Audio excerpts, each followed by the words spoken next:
Good day, folks. This is another one in our series, and we're getting down to basics now.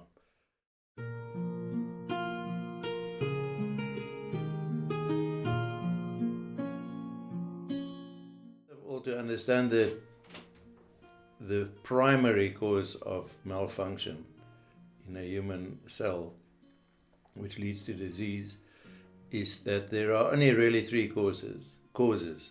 The one is the acid-alkaline balance is disturbed. The second one is that there's malnutrition or toxicity. And the third one is that the surrounding liquids around the cell are inadequate to nurture the cell. And there you get things like pH and temperature, and also the composition of the water and the integrity of the liquids. So I'll start today with one of the three primary causes, which is the acid-alkaline balance. It's so important that the blood pH is a measure of alkalinity versus acidity. It can never change in blood, you will die from it.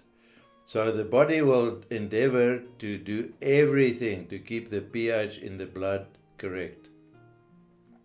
So let's say the blood is threatened with acidity.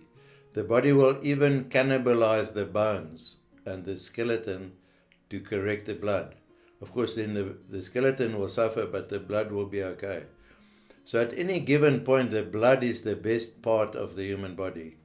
It is because it's so critical, the body will sacrifice everything in order to keep the blood as good as possible.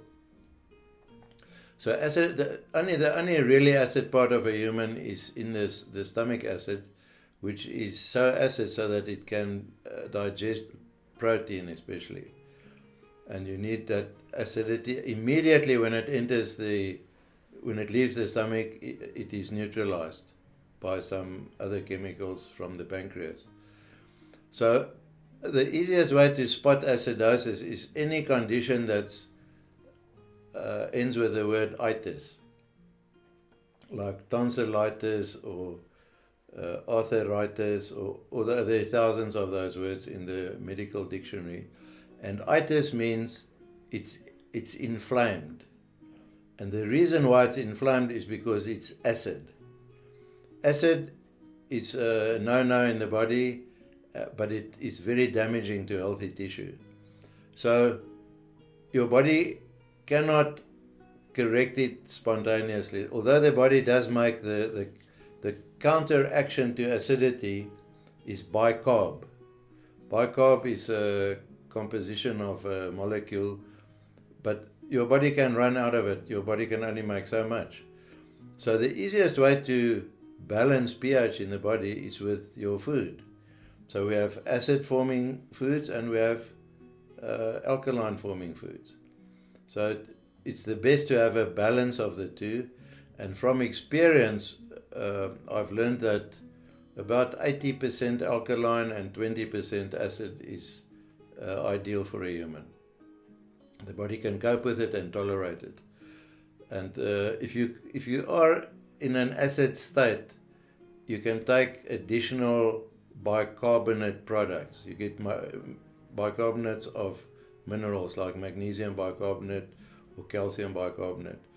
And I think in the kitchen, everyone knows what bicarb is. It's a cooking ingredient to get rid of acid in the food, so that they set better and they rise better and so on. So I think the second biggest threat to a human is acidosis. And I don't know why there's a controversy about it, because you can measure it and we can see the devastating effects on humans when they shift into the acid state. Unfortunately, a lot of the very nice tasting things like sugar and flour and meat are all acid forming. Strangely enough, there's some mysteries here. A lemon in its normal state on the tree is acid, but after you've eaten it, it turns into an alkaline. It's called the alkaline ash of that food. And often a thing like meat is not acid when you measure it, but after it's digested, the residue is acid. So it's called the acid ash of that food. And even when you breathe, you can, some parts of breath is acid and some is alkaline. And it needs to be balanced, like everything in nature is balanced. So it's easy to measure your own pH. You can measure saliva or urine with a variegated color strip, and you can see exactly where you are on that scale. If you have a disease with an itis, you can be sure you got it from overabundance of acidity in the body. So I've dealt now with the first one, which is acidosis. In the next one, we'll deal with the stagnation of lymphatic system. So until then, see you then.